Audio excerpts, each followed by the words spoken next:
오늘 본문은 예수님의 성전 정화, 성전 청결 사건으로 많은 사람들에게 알려져 있고 꽤나 유명한 본문이기도 합니다. 그런데 많은 사람들이 이 본문을 오용하거나 남용, 잘못 사용하는 경우가 종종 있습니다. 어떻게 하냐면 예수님께서도 분노를 하셨다. 특별히 분노를 잘 조절하지 못하는 사람이 이 구절을 정당하고 합리합니다. 예수님도 분노하셨는데 나도 할 수 있지. 하지만 예수님의 분노와 우리의 분노와는 정확하게 다릅니다. 감정적이고 즉흥적인 분노가 아닌 분명한 하나님의 뜻과 계시와 메시지가 있는 예수님의 분노였다는 것이죠. 그렇다면 예수님께서는 왜 거룩한 분노를 내신 것일까? 오늘 본문을 통해서 함께 살펴보았으면 좋겠습니다. 먼저 13절 말씀 함께 읽어볼까요? 시작.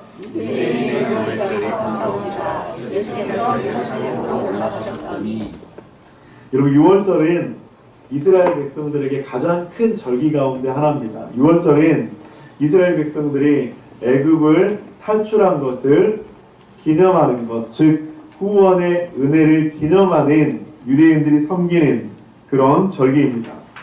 여러분들 6월절에는 12세 이상의 남자들은 매년 6월절을 지키기 위해서 예루살렘으로 모여야 했습니다.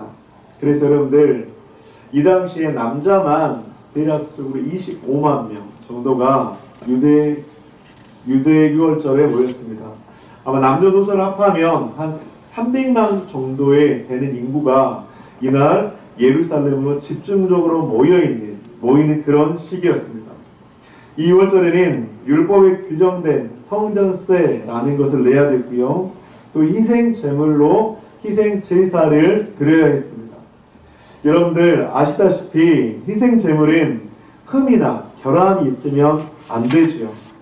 또한 성전세를 낼 때는 여러분 예전에 이 당시에 그 지역의 화폐마다 우상의 형상이 그려진 화폐가 굉장히 많았어요. 그래서 외국인의 그 우상의 형상이 그려진 화폐로 성전세를 내면 안 됐습니다. 그래서 꼭 성전 세겔이라고 하는 그 화폐로 바꾸어서 성전세를 내야 됐습니다.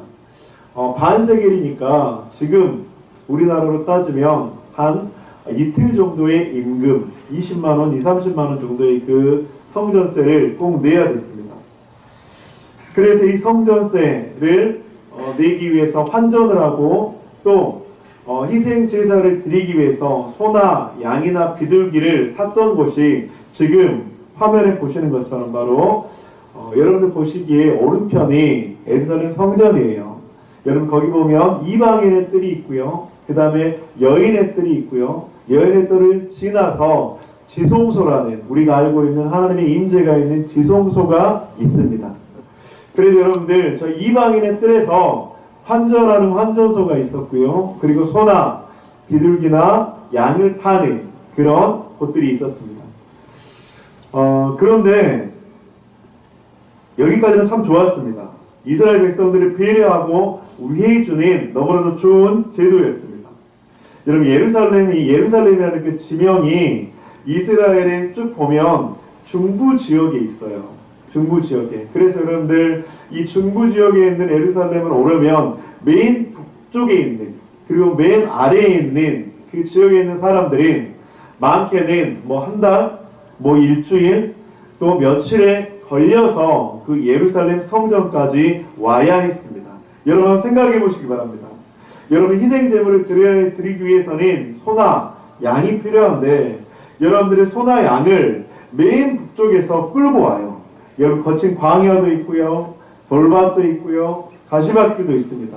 여러분 소나 양이 그것들을 뭐 일주, 2주, 한 달을 끌고 오면 중간에 어떻게 될까요?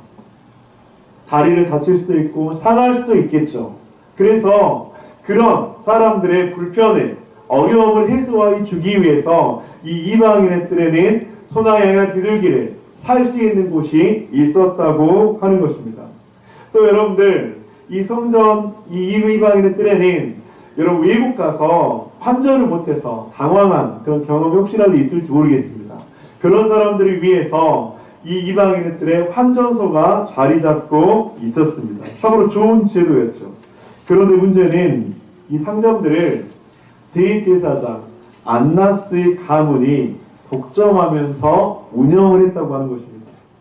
안나스 가문은 권력을 이용해서 자신의 상점에서 구입한 것들만 제물로 인정하기도 했고요. 환전을 하면서 비싼 수수료를 받고 너무나도 부당한 이익을 착취했다고 하는 것입니다. 또 이런 경우도 있었습니다. 소나 양을 저 제일 북쪽에 있다 운 좋게 끌고 오다가 상처가 하나도 나지 않았어요. 그래서 야 나는 이 재물을 저렇게 드릴 수 있겠다 했는데 재물을 드리려고 하는데 갑자기 가로막아요. 아니 이 재물은 보니까 흠이 있어. 이건 재물로 드리지 못해.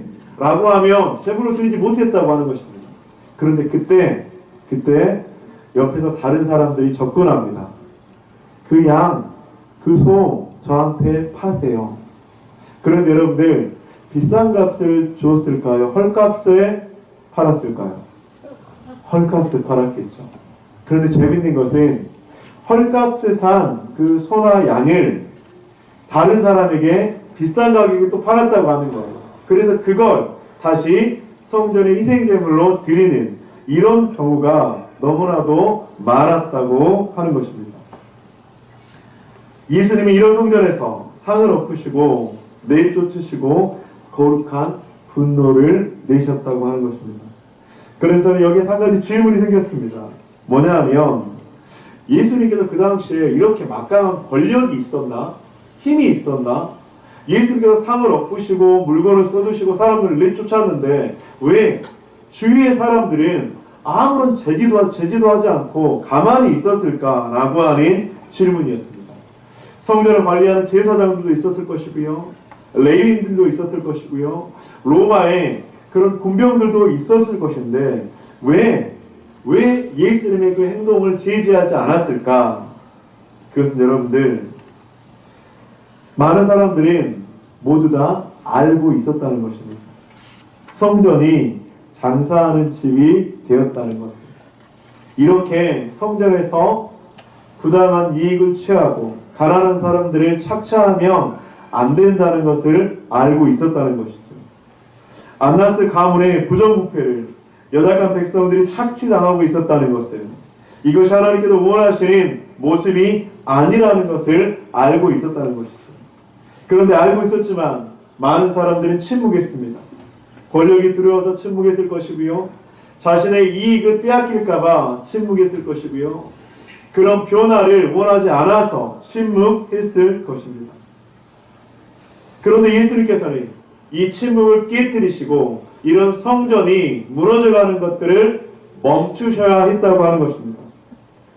그 죄악과 하나님께서 싫어하시는 모습과 성전의 그런 모습을 상실해가는 그 모습들을 보고 예수님은 멈춰야 했다고 하는 것이죠. 우리가 살아가는 이 시대 속에서도 이와 비슷한 사건들은 참으로 많은 것 같습니다. 여러분들 정치와 종교, 정치와 성전은 절대로 분리되어야 합니다. 정치와 종교, 또 성전과 세속주의, 물질 만능주의는 절대로 타협하면 안 됩니다. 그런데 성전이 세속주의라는 보이지 않는 어둠의 세력과 타협하게 되고 어둠의 세력인 성전이라고 하는 성도들을 공격하고 다스리려고 하는 것이죠. 그래서 성경은 분명하게 말씀하고 있습니다. 성도 한 사람 한 사람이 거룩한 성전이며 그 성전은 성정됨을 드러내야 한다고 이야기를 하고 있습니다.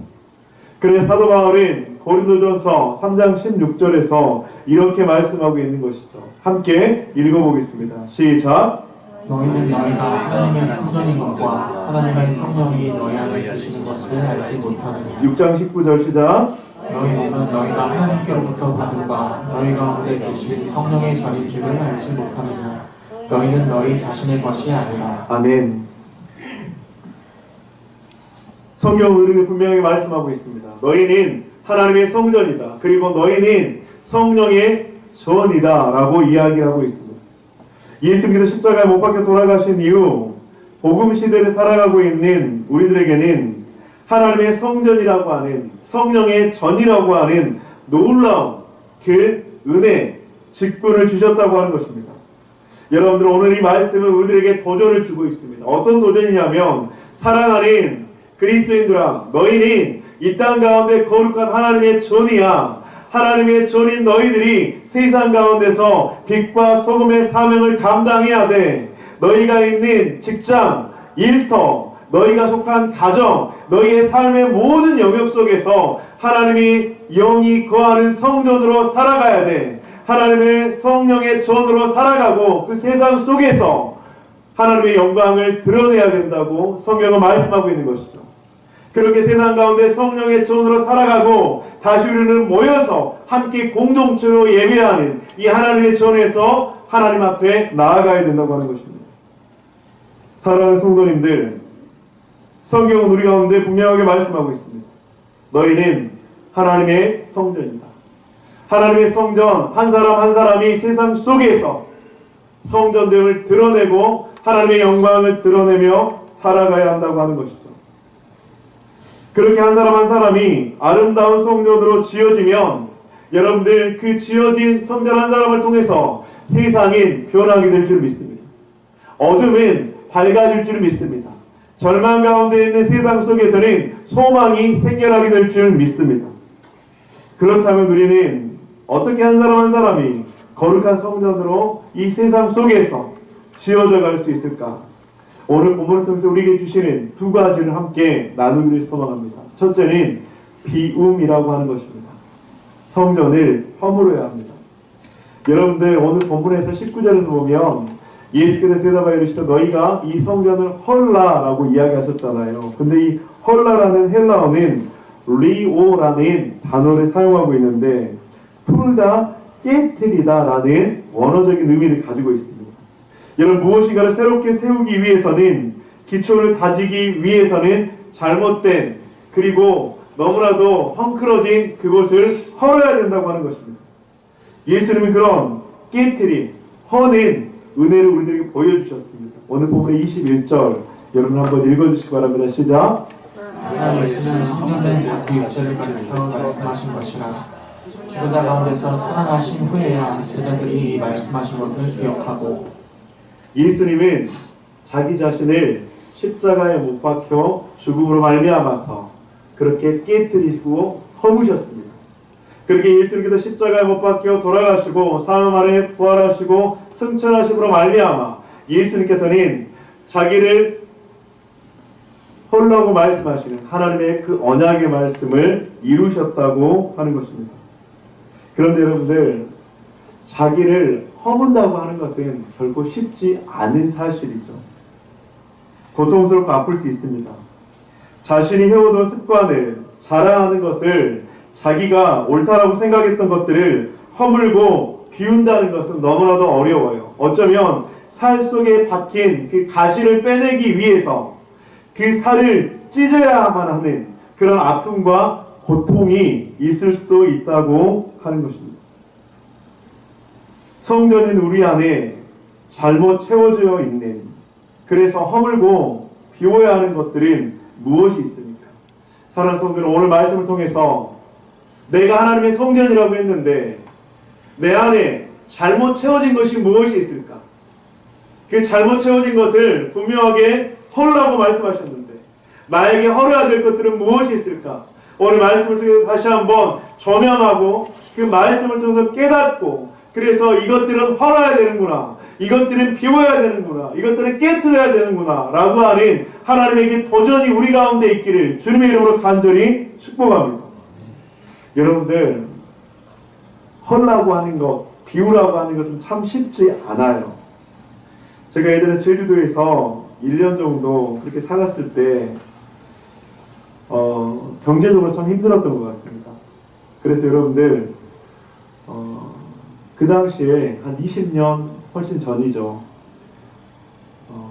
산에서 나무를 캐먹고요, 바다에서 조개를 잡아서 국을 끓여 먹고, 꽁치를 잡아서 반찬을 해먹고, 지금은 무공의 식품으로 목사님 먹으셨네요, 그렇게 이야기하겠지만 그 당시에는 재정이 없어서 그렇게 생존을 위해서 그렇게 했던 그런 시기가 있었습니다. 그런데 그때 저희 다 첫째가 아마 돌이 지났었던 것 같고 둘째가 이제 생겼던 것 같아요. 근데 저희 아내가 이게 입덧을 너무나도 심하게 해서 물도 못 먹고 아무것도 못 먹는 그런 상황이었습니다.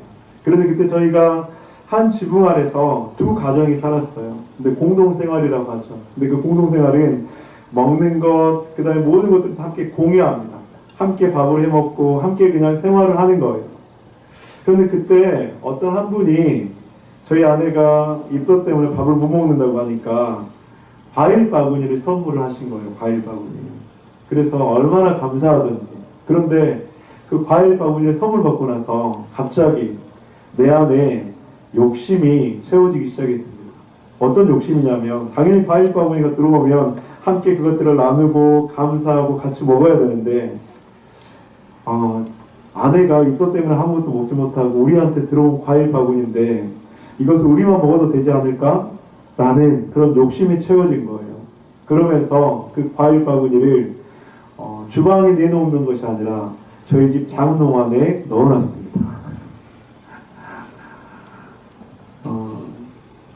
그리고 나서 이제 그 장롱 안에 넣어놓은 과일을 잊어버렸죠. 이틀 정도 지나서 그게 생각이 난 거예요. 그래서 장롱문을 열었는데 그 과일 바구니가 곰팡이가 다 쓸어서 아무것도 먹지 못하는 그런 상황이 됐습니다. 그때 저는 깨달았습니다. 욕심을 부리면 채우려고 하면 이렇게 모든 것이 한순간에 다 날아갈 수 있겠구나.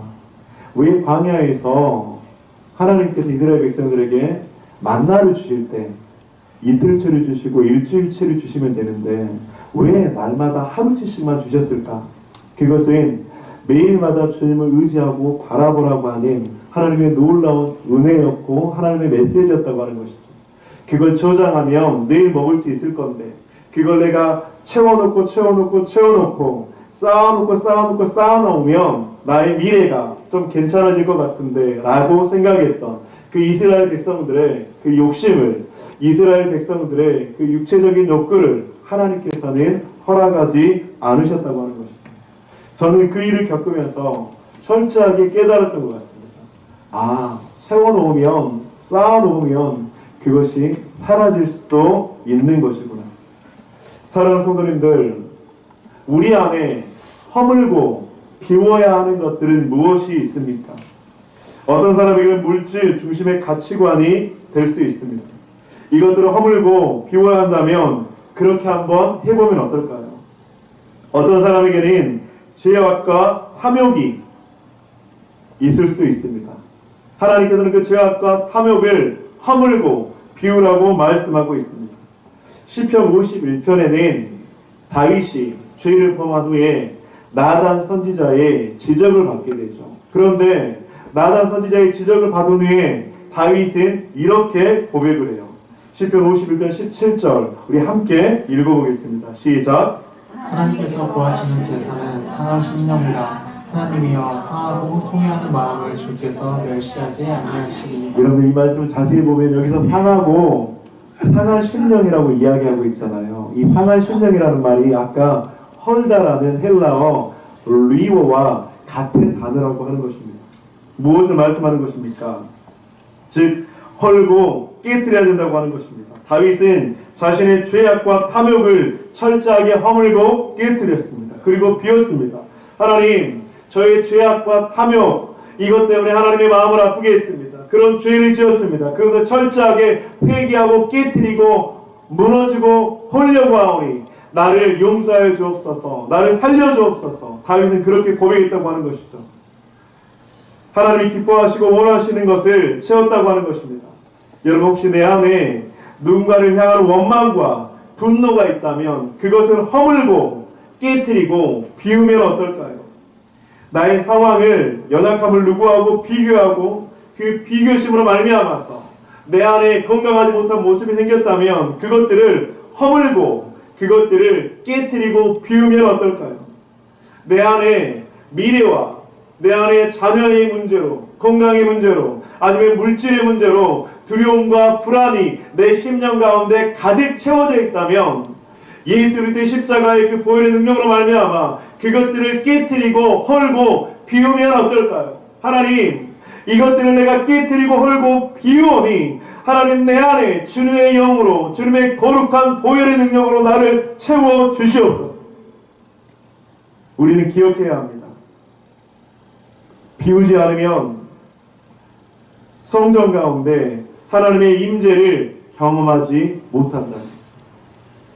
비우지 않으면 하나님께서 주시고자 하는 놀라운 은혜와 놀라운 사랑을 내 안에 채울 수 없다는 것을, 우리 가운데 채워진 욕심과 내 자아를 비우지 못하면 하나님의 거룩한 영이 내 안에 거하지 못한다는 것을 우리는 기억해야 합니다. 하나님께서는 그것들을 허물고 비워내라고 말씀하고 있습니다. 허물고 깨트려 비우지 않으면 그 성전은 잠시 잠깐 눈에는 좋아 보여도, 멀쩡하게 보여도 금세 힘이 없어지고요, 무너지고 헛되고 어리석다고 성경은 말씀하고 있습니다. 시편 127편 1절 우리 함께 읽어보겠습니다. 시작. 여호와께서 집을 세우지 아니하시며 세우는 자의 수고가 헛되며 여호와께서 성을 지키지 아니하시며 파수꾼에 깨어있으니 힘들도다. 아멘. 하나님께서 세우시고 하나님께서 채우지 않으시면 그것들은 금세 그 수고가 헛되며 그 성을 지키지 아니하면 깨어있음이 헛될 줄 믿습니다. 사랑하는 성도님들, 우리 가운데 허물어야 될 것들, 비워야 될 것들이 있다면 그것들을 비우고 허무는 저와 여러분들 되시기를 주님의 이름으로 간절히 축복합니다. 이번 한 주 내 안에 허물어야 될 것들이 있다면 주님 앞에 한번 몸부림치며 기도해 봅시다. 하나님, 말씀을 들었는데 내 안에 이런 것들은 좀 허물어졌으면 좋겠습니다. 그런데 이 허무는 것들이 너무나도 두려워요. 이 허무는 것들이 너무나도 걱정돼요. 그런데 주님 말씀 붙잡고 이것들을 허물겠사오니 주여, 이것들을 주님의 은혜 가운데 허물 수 있게 하시고 이 허물어진 비워진 이 속에 하나님의 놀라운 것들을 채워 주시옵소서. 그렇다면 우리는 그 허물어진 것에, 비워진 곳에 무엇을 채워야 하나? 둘째로 바로 채움에 대해서 함께 나누고 싶습니다. 그 비워진 곳에 우리는 하나님의 사랑과 하나님의 진리가 채워져야 합니다. 비워진 성전인 하나님의 사랑으로 채워져야 해요. 하나님의 진리로 채워져야 합니다. 그런데 여러분, 저는 말씀을 준비하면서 이 16절 말씀이 마음 가운데 너무나도 와닿았습니다. 우리 16절 말씀 함께 읽어보겠습니다. 시작. 기독교하는 사람들에게 이르시되 이것을 여기서 가져가라. 내 아버지의 집으로 장사하는 집을 만들지 말라 하시니. 여러분, 16절을 보면 내 아버지의 집이라는 말씀이 나와요. 여러분들 16절을 그냥 맥락적으로 보면 내 아버지의 집이 뭐죠? 성전이잖아요. 근데 오늘 본문을 잘 보면 14절 성전, 15절 성전, 19절 성전, 20절 성전, 21절 성전. 그런데 왜 16절에서는 딱 한 번 내 아버지의 집이라는 단어를 썼을까? 저 안에는 이것에 대한 깊은 묵상이 되었습니다. 그러면서 내 아버지의 집과 성전은 과연 어떤 것이 다를까? 여러분, 어떤 뉘앙스가 느껴지십니까? 아버지의 집과 성전이라고 하는 단어. 여러분들, 성전은 공간적 개념이 있죠. 하지만 아버지의 집은 관계적인 개념입니다. 성전은 종교적 건축물이고 제사 드리는 장소이죠. 하지만 내 아버지의 집은 가족이 사는 곳이고 아버지와 함께 사는 곳입니다. 성전이 거룩한 구역이며 접근이 제한된 지역이라면 내 아버지의 집은 사랑의 공동체이고 자녀에게는 언제든지 열려 있습니다. 성전이 두려움과 경외, 의무와 규정으로 가득 차 있다면 내 아버지의 집은 사랑과 친밀함, 그리고 기쁨과 감사가 넘친다고 하는 것입니다. 저는 이 말씀을 보면서 하나님, 우리가 사랑과 진리로 채워질 때 내 아버지의 집 가운데 사랑과 진리가 가득 채워질 수 있도록 도와주시옵소서. 아버지, 나의 영혼이 그냥 의무적으로 아니면 제도적으로 습관적으로 채워지는 것이 아니라 아버지의 집 가운데 있는 그 사랑으로, 아버지의 집 가운데 있는 하나님의 놀라운 은혜로 말미암아 내 안에 채워질 수 있도록 도와주시옵소서. 무엇을 말씀하는 것입니까? 그것은 바로 하나님과의 관계의 회복, 사랑의 회복을 말씀하는 것입니다. 우리는 무엇을 하는 존재가 아니라 하나님의 자녀인 줄 믿습니다. 예수님의 피값으로 인해서 새로운 생명을 얻은 하나님의 아들, 딸인 것이죠. 여러분들 혹시 하나님과의 관계가 종교적인 관계에 머물러 있지 않습니까? 그런 우리들에게 하나님께서는 사랑하는 아들아, 사랑하는 딸아, 너와 나의 관계가 종교적 관계가 아니라 의무적 관계가 아니라 어쩔 수 없이 와서 앉아서 예배드리는 그런 관계가 아니라 기쁨과 감사와 사랑이 넘치는 그런 관계가 됐으면 좋겠다. 지금 우리들에게 그렇게 초청하고 있는 줄 믿습니다. 그 사랑과 진리가 우리 가운데 채워질 때 바로 그런 은혜가 우리들에게 임하는 줄 믿습니다. 교회에 가야 하는 의무감이 아닌 아버지를 만나러 가는 기쁨이 우리 가운데 있을 수 있도록 기도했으면 좋겠습니다. 예배 시간을 지켜야 하는 규정이 아니라 아버지와 시간을 보내는 친밀함이 우리 가운데 있었으면 좋겠습니다. 헌금을 내야 하는 제도가 아닌 감사함으로 드려지는 그 사랑이 우리 가운데 있었으면 좋겠습니다. 여러분들 잘 생각해 보세요. 여러분들이 자녀의 관계 속에서 자녀가 아버지를 만나러 와요. 그런데 아버지를 만나러 가는 기쁨이 아니라 의무감으로 가는 거예요. 아버지와의 친밀한 시간을 보내기 위해서 가야 하는데 그냥 형식적으로 내가 가야 하기 때문에 가는 거예요. 아버지에게 내가 무엇을 드려야 되는데 그것이 어쩔 수 없이 드리는 것이 아니라 기쁨과 감사와 사랑으로 드려야 되는데 만약 그렇다면 여러분들의 마음이 어떨 것 같습니까? 지금 하나님 아버지께서는 우리가 바로 그런 마음으로 하나님과의 관계가 회복되어지기를 간절히 원하고 있다고 하는 것입니다. 사랑하는 성도님들, 우리 안에 하나님의 그 사랑이 채워진 바 되어서 하나님의 그 사랑이 우리 가운데 채워진 바 되어서 우리가 하나님 앞에 나아가는 저와 여러분들 되시기를 주님의 이름으로 간절히 축복합니다. 의무감으로, 규정으로, 제도 때문에 하나님 앞에 나아가는 것이 아니라 내 아버지의 집, 내 아버지의 집, 그 아버지의 집에 아버지를 만나는 기쁨과 그 놀라운 은혜가 회복되어지는 저와 여러분들 되시기를 간절히 축복합니다. 지금 이스라엘 백성들은 그 이방인의 뜰에서 그 아버지의 집이 아닌 그 성전이라는 종교적인 의무감으로 말미암아 그렇게 나아가고 있었다고 하는 것입니다. 사랑하는 성도님들, 하나님의 사랑이 하나님의 그 진리의 말씀과 기도가 우리 가운데 채워지기를 주님의 이름으로 간절히 축복합니다. 사도 바울은 로마서 8장 35절과 39절에서 우리 가운데 이렇게 말씀하고 있습니다. 우리 이 구절을 우리 처음부터 끝까지 한번 읽어볼 때요, 여러분들 오늘 말씀 가운데 내 아버지의 집에 가려고 할 때 하나님의 이 사랑의 말씀이 우리 가운데 확실히 되어질 수 있도록 믿는 마음으로 우리 한번 선포하면서 이 말씀을 읽어보도록 하겠습니다. 시작. 누가 우리를 그리스도의 사랑에서 끊으리요? 환난이나 공고나 박해나 기근이나 적신이나 위험이나 칼이랴. 기록된 바 우리가 종일 주를 위하여 죽임을 당하게 되며 도살당할 양같이 여김을 받았나이다 함과 같으니라. 그러나 이 모든 일에 우리를 사랑하시는 이로 말미암아 우리가 넉넉히 이기느니라. 내가 확신하노니 사망이나 생명이나 천사들이나 권세자들이나 현재일이나 장래일이나 능력이나 높음이나 기쁨이나 다른 어떤 피조물이라도 우리를 우리 주 그리스도 예수 안에 있는 하나님의 사랑에서 끊을 수 없으리라. 아멘. 사랑하는 성도님들, 사망이나 생명이나 천사들이나 권세자들이나 현재일이나 장래일이나 어떤 것들도 우리를 하나님의 사랑에서 끊을 수 없는 줄 믿습니다. 그 사랑이 우리 가운데 채워지기를 간절히 축복합니다. 사랑하는 성도님들, 이번 한 주 이 하나님의 사랑에 메인받아서 살게 해 주시옵소서. 내가 주님 손 설사 놓는다 하더라도 주님 절대 내 손 놓지 말아 주시옵소서. 내가 좌절되고 낭망되고 아픔과 어려움이 있다 할지라도 하나님 절대로 내 손 놓지 말아 주시옵소서. 왜냐하면 어떤 것들도 하나님의 사랑에서 우리를 끊을 수 없다 하기에 저는 그 사랑이 우리 가운데 채워진다면 그 사랑으로 살아갈 수 있는 줄 믿사오니 주여 우리를 이끌어 주시옵소서. 책임져 주시옵소서. 우리와 함께하여 주시옵소서. 이 하나님의 사랑이 우리 가운데 채워지기를 주님의 이름으로 간절히 소망합니다.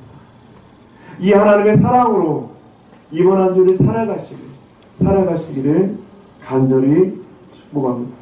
말씀을 마무리하도록 하겠습니다. 우리 안에 허물어야 할, 비워야 할 것들은 무엇이 있습니까? 그것들이 있다면 비워냅시다. 깨뜨려 봅시다. 여러분들, 그 비워낸다는 것이, 허문다는 것이 고통스러울 수 있지만 그렇게 허물어서 비워져 냈을 때 그 속에 그 어떤 것도 끊을 수 없는 하나님의 사랑이 우리 가운데 임하게 되오니 아버지, 하나님의 그 사랑이 우리 가운데 임할 수 있도록 아버지, 나를 비워내고 허물 수 있는 하나님의 그네를 부어 주시옵소서. 사랑하는 성도님들, 이번 한 주 그 은혜가 우리 가운데 충만할 수 있기를 주님의 이름으로 간절히 축원드립니다.